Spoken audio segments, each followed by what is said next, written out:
Soy Antonio Calvo Paredes y estas son las noticias en el tercer planeta. A continuación el resumen de las noticias ambientales del 5 al 11 de septiembre del 2021. Estos son nuestros titulares. Los pueblos indígenas exigen proteger el 80% de la Amazonía para el 2025. México es el primer país de América del Norte en prohibir los ensayos con animales para cosméticos. Actuar ahora para reducir el aumento de la temperatura global del planeta es una cuestión de justicia climática. Más de la mitad del petróleo mundial debe quedarse sin extraer para cumplir el límite de calentamiento de 1.5 grados centígrados. Greenpeace denuncia que el Banco Santander sigue financiando la deforestación de la Amazonía. Iniciamos la semana informativa el 5 de septiembre en Marsella, Francia. Los pueblos indígenas exigen proteger el 80% de la Amazonía para el 2025. La fuente F. Verde. Los pueblos indígenas de la cuenca amazónica exigen proteger el 80% de la Amazonía para el 2025 ante la amenaza de las invasiones territoriales, el narcotráfico y la deforestación. Así lo planteó el líder indígena Gregorio Mirabal en el Congreso Mundial de la Naturaleza que se celebró entre el 5 y el 11 de septiembre en Marsella, al sur de Francia. El líder indígena explicó que el bosque tropical más grande del planeta va a desaparecer y con ello la humanidad. Es el momento que entiendan que nuestro modo de vida permite que la selva esté en pie. El modelo de los países desarrollados está destruyendo la naturaleza y eso tiene que parar, afirmó Mirabal, coordinador general de la COICA, la organización que representa a 500 pueblos indígenas. Su moción fue presentada el domingo 5, tras la aprobación de la Agenda Global Indígena, en la que se recogen las principales peticiones sobre la gobernanza de sus tierras, territorios, aguas, costas y recursos naturales. Las demandas de los indígenas tienen lugar a la vez que se suceden los conflictos medioambientales en la cuenca amazónica, debido a las invasiones territoriales, el narcotráfico y la lucha por el control de los recursos naturales, lo que ha provocado recientemente protestas en Brasil, Ecuador, Colombia y el Perú. El Congreso Mundial de la Naturaleza plantea definir las prioridades de conservación y recuperación de los ecosistemas durante la próxima década. Los océanos, las áreas protegidas, el cambio climático y los derechos humanos fueron parte de los temas que se discutieron durante la semana en Marsella. Este foro internacional contó con más de 1.400 organizaciones, además de asociaciones de la sociedad civil y de pueblos indígenas que abordaron 600 sesiones sobre aspectos económicos, sociales, científicos y técnicos. La protección del bioma amazónico, que contiene alrededor del 50% de la biodiversidad mundial, tuvo un espacio relevante en el Congreso Foro, con varias sesiones dedicadas a los retos y desafíos que atraviesan en la actualidad las comunidades indígenas. Las palabras del líder indígena Gregorio Mirabal son claves y lapidarias. Si el bosque amazónico desaparece, todos desapareceremos. Al día siguiente, 6 de septiembre, la noticia nos llega desde México. México es el primer país de América del Norte en prohibir los ensayos con animales para cosméticos. La fuente es la página web de la Fundación para el Asesoramiento y Acción en Defensa de los Animales, FAADA. El pasado 2 de septiembre, el Senado de México dio su apoyo definitivo y unánime a un proyecto de ley federal para prohibir las pruebas de cosméticos en animales, convirtiéndose así en el primer país de Norteamérica y el número 41 a nivel mundial en hacerlo. La nueva ley también prohíbe la fabricación, importación y comercialización de cosméticos probados en animales en otras partes del mundo.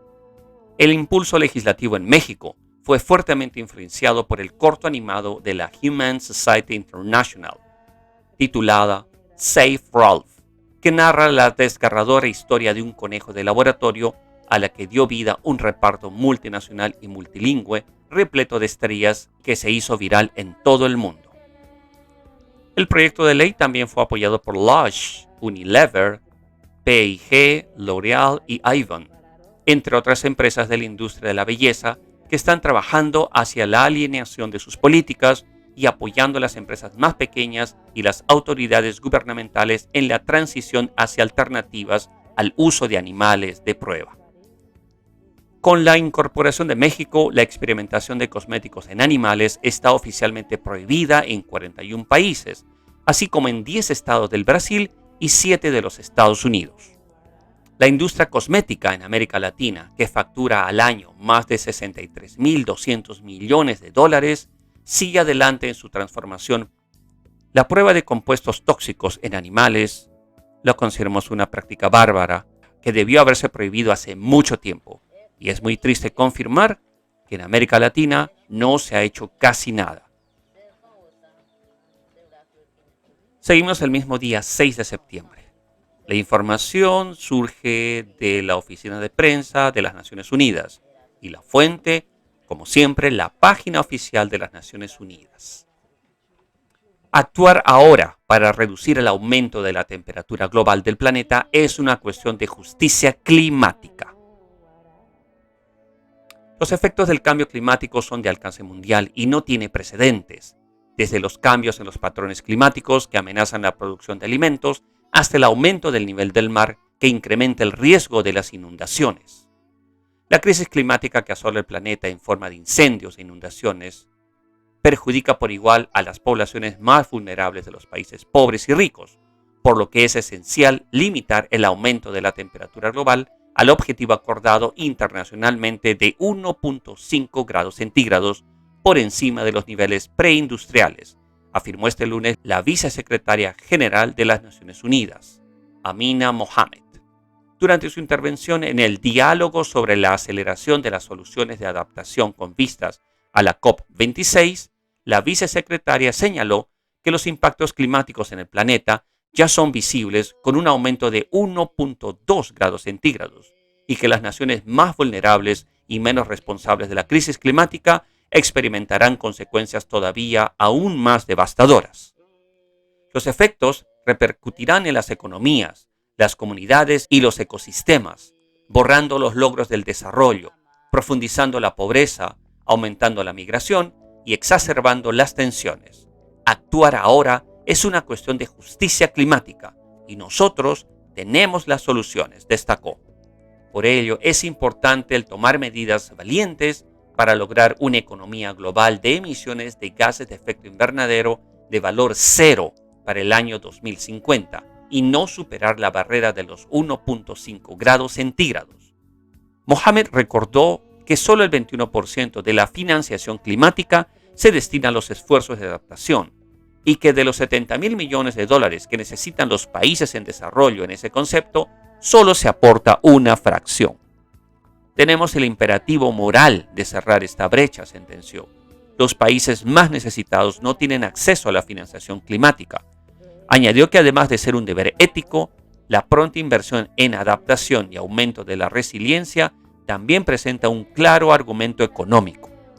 Se salvarán vidas y se protegerán los medios de subsistencia, dijo, y señaló que por eso el secretario general ha pedido a los donantes y a los bancos multilaterales de desarrollo que asignen el 50% del total de la inversión pública para el clima, a la adaptación y la resiliencia.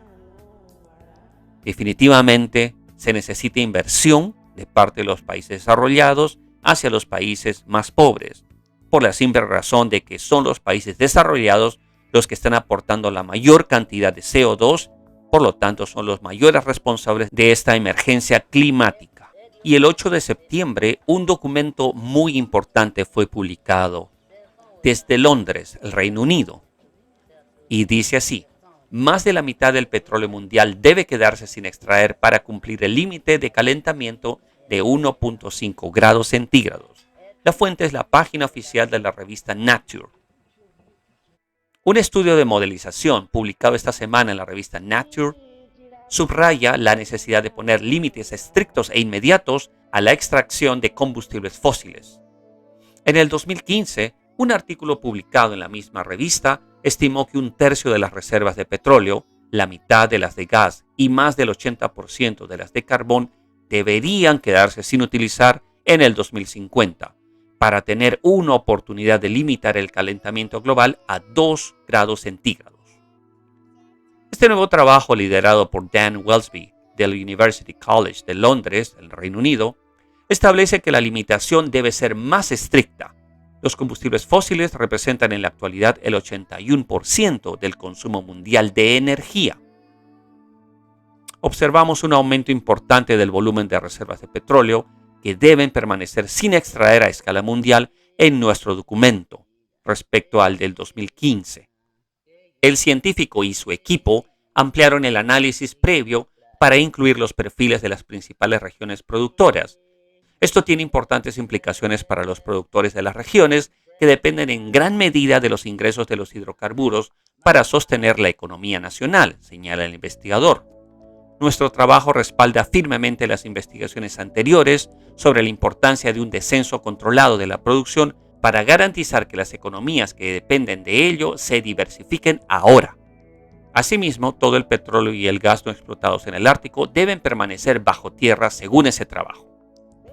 Los investigadores han utilizado los datos más recientes para proyectar los costes futuros de las principales tecnologías con bajas emisiones de carbono, como la eólica, la solar y los vehículos eléctricos de batería.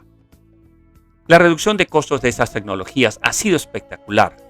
Vemos un rápido despliegue de las tecnologías solar y eólica, así como un aumento de la producción de hidrógeno a partir de la electrólisis, sobre todo como combustible de entrada para la flota naval mundial, enfatiza Welsby.